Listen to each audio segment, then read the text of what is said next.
What's up, boys? We're back at it again. I played another game, and sadly today I won't be doing the Solar Gambit. I didn't get to have it. Well, I got the chance. Well, I technically didn't get the chance. So let's get it. I'm gonna explain everything, and my thought process and everything. So like and subscribe. Let's get it. The game starts with d4, and then I play d5, and then it goes to a London, and then it goes to a Queen Pawns opening accelerated landing system, and it's just a London system. Alright, so here is where I want to show you the game. So obviously I played d6. He took on d6. Bishop takes d6. Then I played queen takes d6. Just to develop my pieces. He played bishop to b5 check, and I could have played here knight c6 or knight d7, but I decided to go with the pawn move, pawn c6, and then he played bishop to d3. So this is a normal game, and then a normal game. So yeah, I played knight to bd7, knight b to d7, and then he played h3, and I took his knight on f3, and then he played knight takes f3, right? So then I played the best move, e5, e5, and he played knight takes e5, and I played knight takes e5 as well, and he played pawn takes e5, and I played queen takes pawn on e5, and then he put his rook there because I was attacking his pawn, and then I castled, and then he castled, and then I played rook d8. And here I was planning to open up. Let's just say he played a random move. I was planning to do this to open the lines here, and really pressurize this bishop. Let's go back. But he played pawn f4, and I could have taken a free pawn, but I went for the queen trade, queen h5. He played queen takes h5, and I played knight h5, and he played rook bd1, and I played knight g3 to attack his rook, and I was thinking that I can always go back, but then I didn't realize that I could go here, but for me to go there, I knew this was the best move, and I would go here, but then this takes, and he's simplifying, and then I'm attacking his rook, which I think, if we go back to the game, that's exactly what happened, but except here it's different. Rook f1, and I played rook takes d1 to simplify it even more, because I have a pawn in the middle, keeping keeping one pawn from moving, and the other pawn is just shielding, right? And then he played rook takes d1. I played g, and then I played c4. And then then I played king g7, and he played rook d7, and then I played rook b8, sorry, and then he played king f2, and here is when I started thinking, this is a nice position, and the pawn in the middle is a weakness because it cannot be easily protected. So for example, if he played rook here, I would have to move my rook, and then it would come back, that'll come back, and then you see, this pawns are problem here. So he played I played a6, and he played b4, pawn to b4, and I played obviously b5, and he played pawn takes b5, pawn takes c b5, and I played pawn a takes b5, and he played king g3 to move his king, and I played king to h3. I blundered a pawn, but I was thinking I can always come here to attack this pawn, and this pawn is let me just say he took, I would play rook here, then this would be no problem.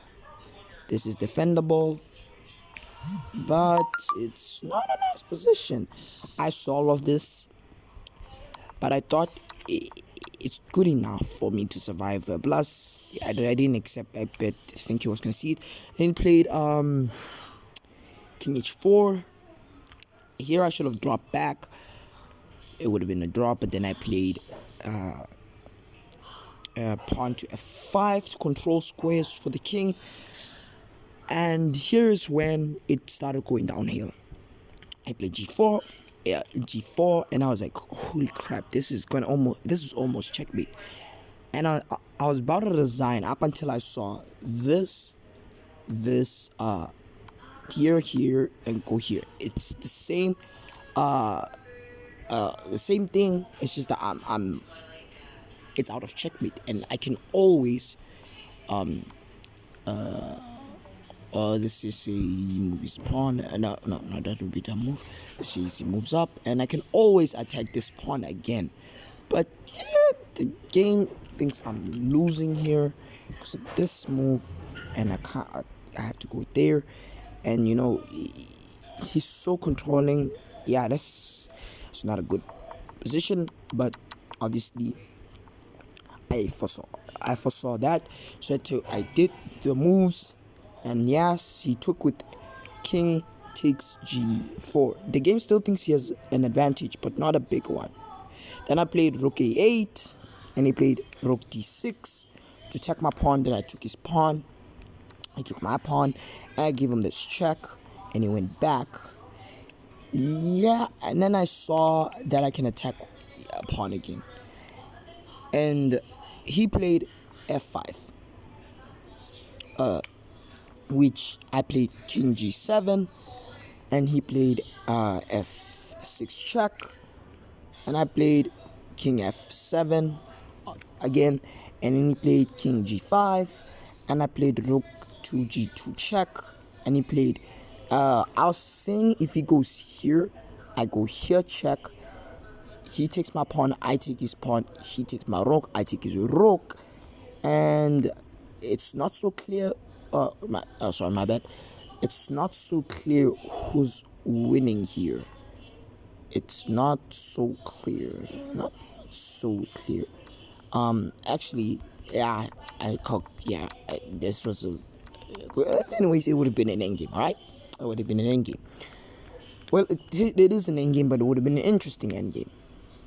So he played king h6, and I found the multi-purpose move rook g3, which attacks his pawn and two of these pawns. So if he becomes selfish, it's just checkmate. If he, pushes his pawn, I take this pawn, and he escapes. I have the advantage. I saw all of this, and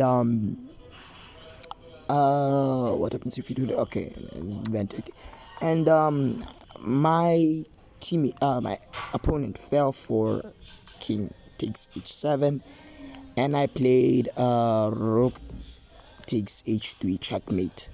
So what I want to say here is, as you can see, my king is protected by my pawns. First of all, his king is open. His rook is not doing anything. My rook is doing something. His pawns are just blocked. This to the beginning shows that he's losing. And this check certified the deal. When he went here, it gave me a threat that's unstoppable. You just can't stop the threat. And when I saw this multi-purpose move, he was supposed to do something, because taking this is just no go. And if he had take this, and let's say I take this pawn, he gives me a check. I take his pawn, he gives me a check. I go there, he gives me a check. I go here, he gives me a check. I go there, he gives me a check. I go there, and he takes my pawn. I take his pawn, he takes my pawn. I push, he checks. I hide, he goes. I take my pawn, I protect. You see what I mean? Like, this would have been a winnable endgame up until we go back to when he had the advantage here.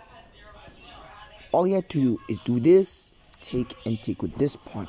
Him taking with the king made pawn islands, which gave me the opportunity to use my rookie boy for example, which I did not play that.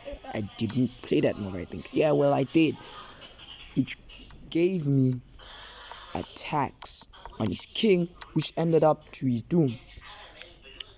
So the educational purpose of this video is, make sure you create less pawn islands, and make sure, like, when you're making a move, you think about it before you do it, because you don't know if you're gonna do it wrong or bad. And also, make threats all the time. If the rook was here, at all times, it would have been, look, this game is still drawn, but I have the advantage just a little bit. But just because I can attack your rook, you take my pawn, I take your pawn, you go for this pawn, I take your pawn, you take my pawn. This would have been a draw if he had attacks. And also, roundabout, let's see here,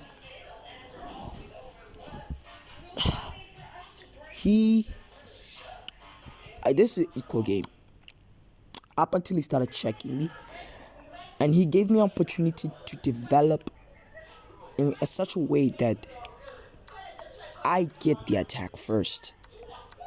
As you can see, this entire game, well, not the entire game, I have made threats on threats on threats on threats, and then it became the end game, which I used my advantage to win. So create threats. Number 1, protect your pawns. Number 2, make less pawn islands. Number 3, make threats. Number 4, develop. And number 5, for this video there will be much more. Number 5, think before you make a move. And that's it. I hope you liked this video, and I hope it was helpful. Like and subscribe. You can be the next Magnus Carlsen. Peace.